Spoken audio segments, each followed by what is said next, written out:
Hello বন্ধুরা, কেমন আছো সকলে? আমি Nupur. Welcome everybody to my YouTube channel nature at the very core of science. আমি চলে এসেছি কোথায় পাবো তারে পড়তে। আগের অংশে আমরা দেখেছিলাম যে কথক এসে মলুটিতে রাজবাড়িতে রায়বাবুর সঙ্গে অতিথি হয়ে এসেছেন এবং সেখানে একটি মেয়ে এসে বলছে যে তাড়াতাড়ি জামা টামা খুলে নিন, আপনার হাত পা ধোয়ার ব্যবস্থা করা হয়েছে।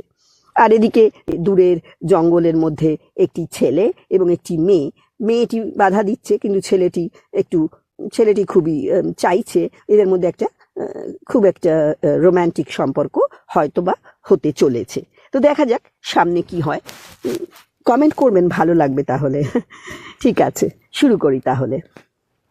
মেয়েটি হেসে ফিরেছিল, বলেছিল, আমাকে আপনি বলছেন? আমি অনেক ছোট। ততখানি চোখের মাথা খাইনি হে, যাকে অষ্টাদশী না বিংশ বর্ষিয়া কি বলে, তাকেও বড় বলেই ঠাহর করব। তবে কিনা মেয়ে বলে কথা, 18-20 অচিন মেয়েকে আপনি ছাড়া বলতে জানিনি। যাকে দেখতে পাচ্ছিলাম তার বর্ণনা দিলে বলতে হয় এক শ্যামা যুবতী। শুধু শ্যামা বললে হয় না, তার চেয়ে বেশি। শ্যাম রঙেরই পোঁচরা আর একটু গাঢ়। কালো বলতে পারো, কিন্তু কোথায় যেন কি একটা ছিল। কালোতে একটা আলোর রোশনাই খেলছিল। ডাগর চোখের সাদায় কালো তারার রোশনাই, সাদা দাঁতের ঝিলিক। স্বাস্থ্যে তার চড়াই ভূমির অধর উচ্চতা, ফের উত্তরাইয়ের গভীরতা। অল্প চুলের গোছাটুকুই ঘাড়ের কাছে গোছানো ছিল আলগা ফাঁসে। গায়ের সামান্য জামাটা ধুয়ে ধুয়ে রং উঠে গিয়েছিল। গাছ কোমরে বাঁধা শাড়িটা সেলাই ঢাকা পড়েনি। তার কথার স্বরে যত অনায়াস সুর, ভাবে তত ছিল না। সংকোচের আড়ষ্টতা ছিল, তবে অনায়াস সুরের মধ্যে যেমন কোনো বক্রতা ছিল না, তেমনি যেন ছিল এক বিজন বনের ছায়ার নিবিড় নম্রতা। তার চেয়েও যদি বেশি বলতে চাও তবে বলো, তকতকে সারল্যে কোথায় যেন একটি ব্যথা বেজে যায়। বিজন ছায়ায় সেই বিষণ্ণতার কথা। তারপরে সেই অরূপাকে দেখে এই কথাটি মনে পড়ে যায় কি না, পরাণে ভালোবাসা যাকে দিয়েছ তার রূপের বেলায় অমন হাত টান কেন গো? অবশ্যই দোহাই হে, সেই এক রূপের ভালোবাসা ভেবো না, সেই এক ভালোবাসা যা সকল প্রাণে বাজে। মেয়েটি কাঁদে। বলেছিলাম, না না, সে তো বটেই, আপনি এ বাড়ির। ওমা, আবার আপনি বলছেন? তাও তো বটে। ঠেকে হেসেছিলাম। ও হাসতে হাসতেই বলেছিল, আমরা এ তরফের আত্মীয়, তবে আমাদের বাড়ি এখানে না। ও পুজো উপলক্ষে? কথা শেষ করা যায়নি, তার আগেই মাথা ঝাঁকানো জবাব শোনা গিয়েছিল, না না, আমরা এখানেই থাকি এখন। এ বাড়িরই লাগোয়া পশ্চিমে একটা ঘর আছে, সেখানে। মেয়েটির মুখে হাসি ছিল, কিন্তু হাসির মধ্যে কেমন একটা ঠেক খাওয়া আড়ষ্টতা। আবার বলেছিল, মানে আমাদের নিজেদের কিছুই নেই, এখন মলুটিতেই থাকি আত্মীয়দের কাছে। কেমন আত্মীয়তা এখন আর মনে করতে পারি না। কি একটা যেন শুনেছিলাম, কিন্তু আর কিছু জিজ্ঞেস করতে পারিনি। একটা বিড়ম্বিত পরিবারের ছবি যেন আমার চোখে ভেসেছিল, যে বিড়ম্বনার কাছে একটা অসহায়তা পা টিপে টিপে চলে। ততক্ষণে আমার ধোয়া জামাকাপড় বের করেছিলাম, তার সঙ্গে ধৌত প্রক্ষালনের অন্যান্য সরঞ্জাম। মেয়েটি সিঁড়ির দিকে চলে গিয়ে আবার ফিরে তাকিয়েছিল, হেসে বলেছিল, আপনি তাহলে আসুন, এ ঘরের নিচেই বারান্দায় জল রেখেছি। প্রায় ওর পিছন পিছনেই নেমেছিলাম। উঠোনে লাল ভুঁয়ে ছোট রায় তখন তার রাঙা হাত তুলে চেঁচাচ্ছিলেন, আহা, তু সে কথা কেন বলছিস? তু পারবি না, পারবি না, মিটে গেল। কথা বাড়ায় তো কোনো লাভ নাই। যাকে বলছিলেন সেই খড়ি ওঠা কালো গা, কোমরে ঠেঁটি জড়ানো লোকটার কিন্তু দন্ত বিকশিত। বলেছিল, ই দেখো কেনে, আমি কি সে কথা বলছি? সিদ্ধা শুকনো সব করা আছে, ভাঙান তো হয় নাই, চাল দিব কোথা থেকে? কথা শেষ করতে পারেনি সে। ছোট রায়ের রাঙা মুখে যত উত্তেজনা, গলায় তত। বলেছিলেন, ন্যাকামি করার জায়গা পাস নাই নাকি?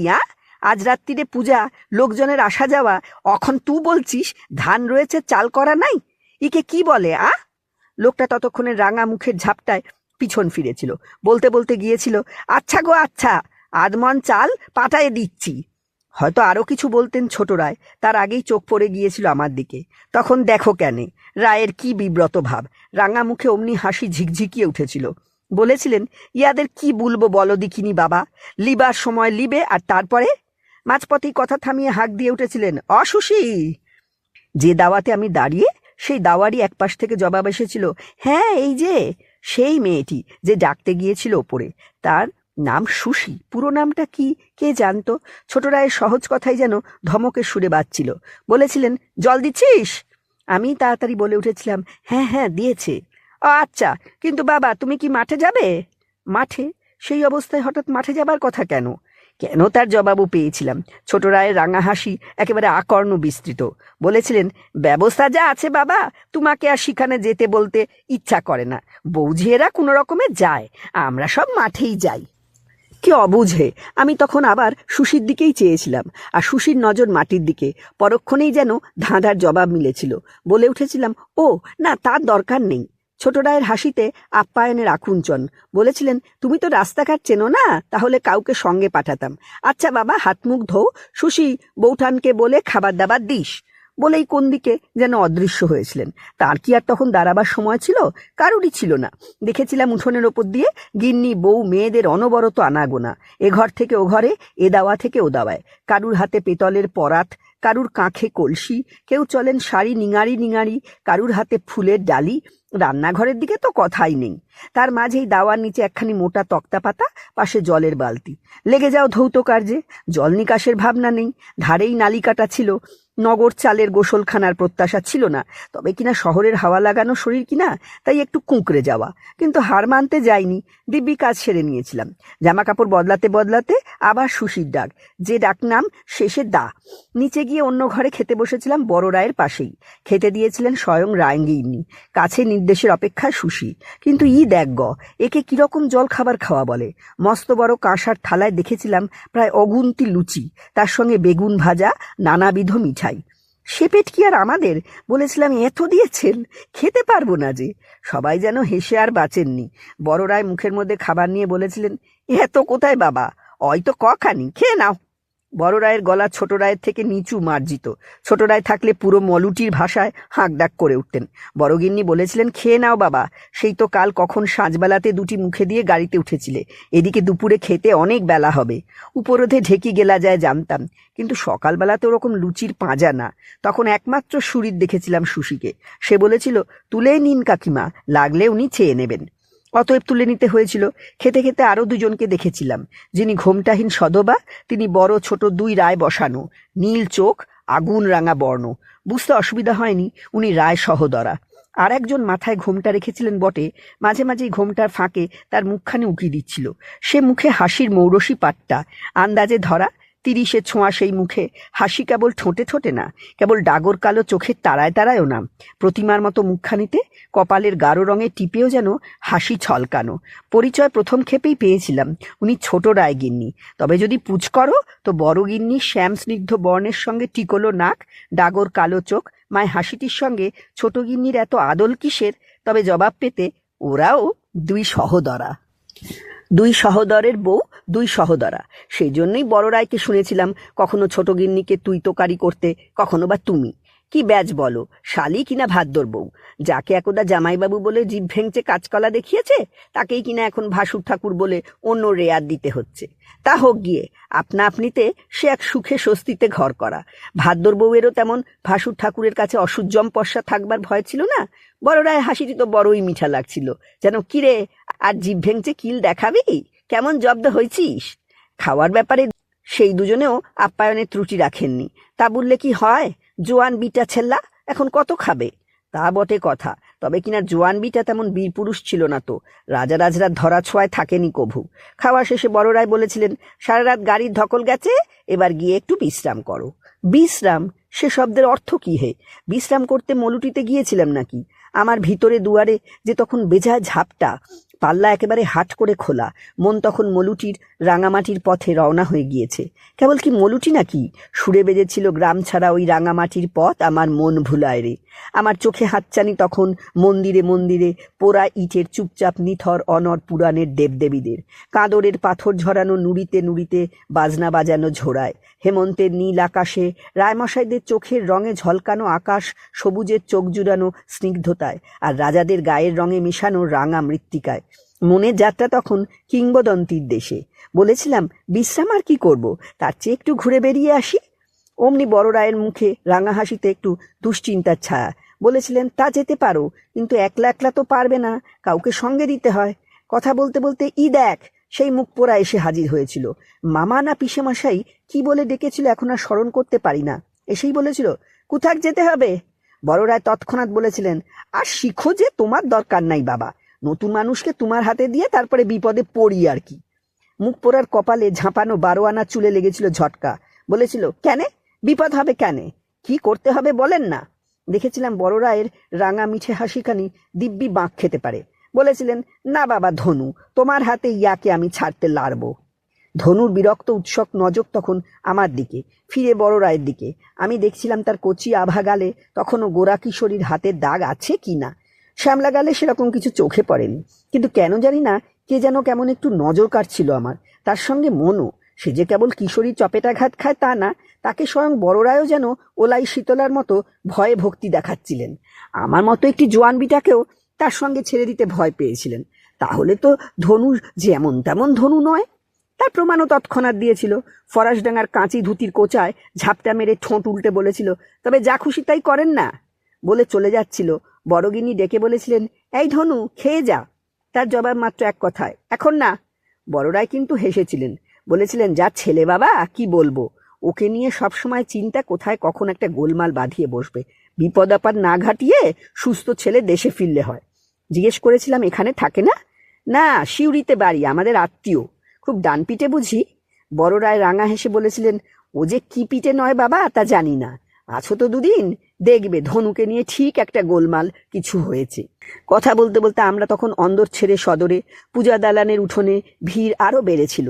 কেবল ছোটদের না, প্রথম প্রবেশে খালি গা কালো কালো নেংটি পরা মানুষ দেখেছিলাম 2-3 জন, তখন 5-7 জন। তারা কেউ সাঁওতাল, কেউ ঢাকি, কেউ পূজা বাড়ির কাজের লোক। ইতিমধ্যেই পালকের ঝাড় পরানো গুটি কয় ঢাক জড়ো হয়েছিল একপাশে। গুটি 2 কুচকুচে কালো অজা, কাঁঠাল পাতা তাদের মুখের কাছে। মাঝে মাঝেই ম্যাঁ ম্যাঁ শব্দ আর পাতা চিবোনো। ছোটদের হাত নিষ্পিস থেকে থেকেই ঢাকের পিঠে কাঠি পিটিয়ে দিচ্ছিল। অপটু হাতের সেই পিটুনি শব্দে যেন মহানিশার সংকেত বাজছিল।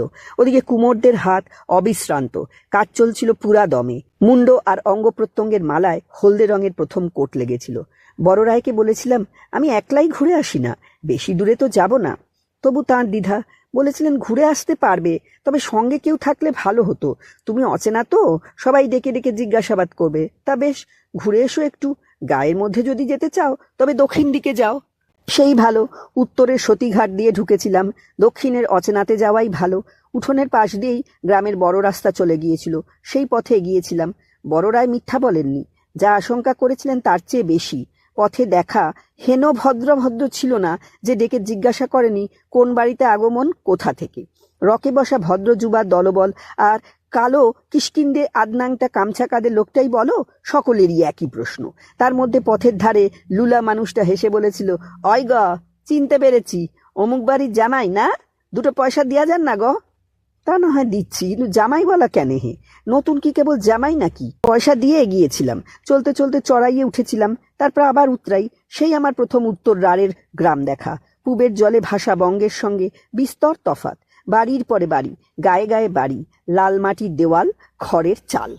তার পাশে পাশে পাকা মোকামও কম না, তবে সেই এক কথা, যত বাড়ি তার থেকে মন্দির বেশি। এত মন্দির আর কোথাও দেখিনি। তার সঙ্গে পোড়া ইটের লাল গায়ে এত কারুকার্য। দেখেছিলাম পোড়া ইটের লাল গায়ে সেথা মহাকাব্যের রচনা, রামায়ণ মহাভারতের কাহিনী, দশাননের সীতাহরণ, মৃত্যুবরণ, রামরাজ্যের নানা আলেখ্য, পাণ্ডব কৌরব কুরুক্ষেত্র স্বর্গযাত্রা ছবি। সেই সঙ্গে পুরাণের অনেক চরিত্র, নানান কাহিনী। শুধু কি তাই নাকি, নবাবী, বাদশাহী আর ফেরঙ্গ রঙ্গ, কত নানা অঙ্গে ভঙ্গে। আবার সামান্য নরনারী লীলা করে নানা প্রকৃতি প্রকারে। তবে কিনা সবাই পরি পরি, মরি মরি। অনেক মন্দিরই আগাছায় শ্যাওলায় ঢাকা পড়েছে। কোথাও বিগ্রহের দরজার কাছেই মন্দির চূড়া মাথা লুটিয়ে পড়েছে। দেওয়ালের গাঁথনি ভাঙা, হারল গর্ত, গোখরোর বাসার ফাটল। কোথাও চিহ্ন শুধু ইটের স্তূপে, কেবল প্রাচীনের জীর্ণ গন্ধে গন্ধে। যেন ভুলে গিয়েছিলাম কোথায় গিয়েছি, কোন সেই দেশে। বর্তমানকে ছাড়িয়ে আমার কালের সীমানা পেরিয়ে যেন হারিয়ে গিয়েছিলাম এক পরিত্যক্ত নগরে। নিজের দৃষ্টিকে বা কি বলি, শ্রবণকেই বা কি। ওহে, আমি তখন বিরাজমান দূর অতীতে। সেথা কত হাসি, কত কান্না, কত যুদ্ধ, কত শান্তি, কত না দীর্ঘশ্বাস ব্যথা রবে বেজেছিল। দেখেছিলাম বাজ ধরা রাখাল রাজা দূর থেকে চেয়ে আছেন মলুটির বুকে।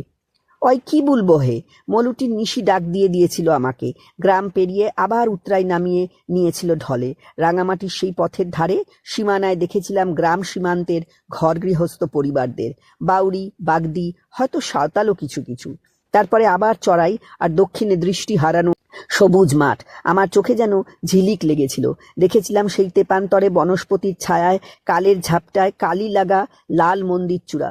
মনে পড়েছিল দক্ষিণে মৌলিক্ষা মন্দির, রাজ উপাস্যা গ্রাম দেবী বিগ্রহ সেখানে। চড়াই ঠেলে তেপান্তরে গিয়ে সহসা থমকে দাঁড়িয়েছিলাম। কোথা যেন কলকল ছলছল নির্ঝরের ঝরঝর ভেগে নুড়ি বাজছিল রিমঝিম রিমঝিম। কোন দেশে হে? সে কি এই ধুলার সংসারে?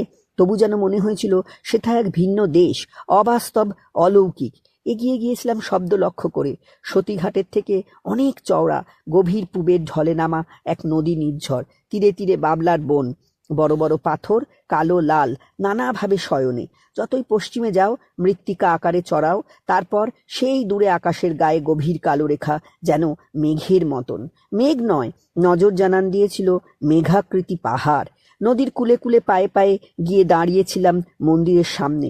সেখানেও এক নয় একাধিক দেবীর স্বামী মহাদেব পাশে পাশে আপনাকে ছড়িয়েছিলেন। ইটের গায়ে সেই সব মহাকাব্য পাঠ, বনস্পতির নিবিড় ছায়ায় পাখি ডাকা, কুক কুক পিক পিক কিচিরমিচির রবের মধ্যে মলুটির নিশি ঘোরে আত্মহারা হয়েছিলাম। অচৈতন্য হয়ে, যেন বাহ্যিক চেতন ছিল না। মৌলিক্ষার মন্দির বেদিতে বসে সালতারিকের সীমানা ছাড়িয়ে গিয়েছিলাম। সেখান থেকে বসে আমার প্রথম দেখা রাড়ের গ্রাম মলুটির দিকে তাকিয়েছিলাম, যেন এক কচ্ছপের পিঠে এক জনপদ। উত্তরে কাঁদরের উতরাই, দক্ষিণে নদীর ঢল, পশ্চিমে পাহাড়, পূবে নিচে নিচে তরতরিয়ে ছুটে যাওয়া ভূমি। কতক্ষণ বসেছিলাম জানি না। সঙ্গীত ফিরেছিল গলার আওয়াজে, এই যে একলাটি বর্ষা আছেন দেখছি। চমকে চোখ তুলে দেখেছিলাম শ্রীমান ধনু, মুখে তার জ্বলন্ত সিগারেট। আগে না, যদি ভেবে থাকো তোমাকে দেখে শ্রীমান ধনু মুখ পোড়া মুখের জ্বলন্ত সিগারেট নামিয়ে নেবে, তবে সে ভাবনা রাখো গিয়ে নিজের ভাবনায় গুজে। ওসবের বালাই তার নেই। কাঁচি ধুতির কোঁচাটি ভুঁইয়ে লুটিয়ে সে ধপাস করে বসেছিল মৌলিক্ষার দাওয়ায়। জবাব পাবার প্রত্যাশা করে যে সে কথা পুচ করেছিল তা নয়, দেখতে পেয়েছিল তাই। দাওয়ার ওপর বসে সিগারেটে আরো গুটি কয় হুস হুস টান দিয়ে বলেছিল, ইহ, শালো কোমরটা টন টনাচ্ছে। শালো মানে শালা, এটা জানা গিয়েছিল থানা আর নারায়ণের বলদ তাড়ানো বুলি থেকেই। কিন্তু এমন কি পর্যটন করে ধনু এসেছিল যে শালো কোমরটা টনটনিয়ে যাচ্ছিল? না, জিজ্ঞেস করবার সাহস হয়নি, কেবল শুনেই যাচ্ছিলাম। ভাবছিলাম ঘুরতে ঘুরতে সে নদীর ধারে মৌলিক্ষার মন্দিরেই ঠিক এসেছিল কেন? সেই অভিসারের উদ্দেশ্যে নাকি? সে কোমরে বার কয়েক মোচড় দিয়ে পকেট থেকে বের করেছিল সিগারেটের বাক্স, সাহেবের ছবি ছাপানো সেই বাক্স। আমার দিকে বাড়িয়ে দিয়ে বলেছিল, খাবেন? বোঝো। তুমি আবার ভাবছিলে ধনু মুখের সিগারেট নামিয়ে নেবে কিনা। তাড়াতাড়ি নিজের পকেটে হাত দিয়ে বলেছিলাম, না না, আমার আছে। থাকুক না, আমারটাই খান না মশায়। কাঁচা মুখে পাকা সম্বোধন। শুনলে যাদের রাগ হয় তাদের হয়। আমার যেন হাসির উদ্রেক করেছিল। ততক্ষণে আমার বাক্স বের করেছিলাম, বলেছিলাম, ওটাতে আমার ঠিক হবে না, এটাই খাচ্ছি। ধনু আমার বাক্সর দিকে তাকিয়েছিল, তাকিয়ে বোধ হয় অধমের সিগারেটের ওপর একটু ছেদ্দা হয়েছিল। বলেছিল, আপনারটা বেশি দামের, ভেতরের মালটাও বেশ ভালো, খেয়ে দেখেছি, মৌজ হয়। বলে নিজেরটা ফেলে দিয়ে হাত বাড়িয়ে বলেছিল, দিন তো, আপনার একটা সিগারেট খাই। ওই ওহে, নিশ্চয় নিশ্চয়, শত হলেও নেশার মর্ম বোঝবার একটা মানুষ। বয়সের কথা ভাবছিলে? তা ওই সে 20 বেশি না। তখন কাছের থেকে আরো দেখেছিলাম। গালেতে খুরের টান লাগা সত্ত্বেও মহাশয়ের গাল তখনও নরম, রোঁয়া পাতলা, গোঁপজোড়াটি কালো বটে, নতুন আর নরম। হতে পারে তখন তোমার বয়স তার দ্বিগুণ না হোক 1.5। তা বলে এমন কোনো লেখাজোকা ছিল না যে একটা সিগারেট সে চাইতে পাইবে না।